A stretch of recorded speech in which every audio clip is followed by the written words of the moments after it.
Pwede bang paliguan ang inahin kapag manganganak na? Ang sagot ko po doon ay yes na yes po. So, dapat po nating paliguan ang ating inahin bago pa ito manganak.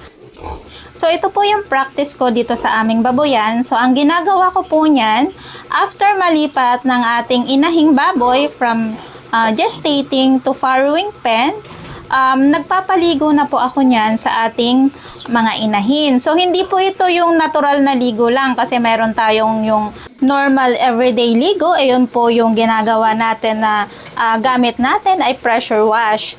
So, ito pong ginagawa ko ay thorough bathing po ang tawag dito. So, ang ibig pong sabihin nun ay talagang mabusisi po yung ating pagpapaligo dito sa ating inahing baboy.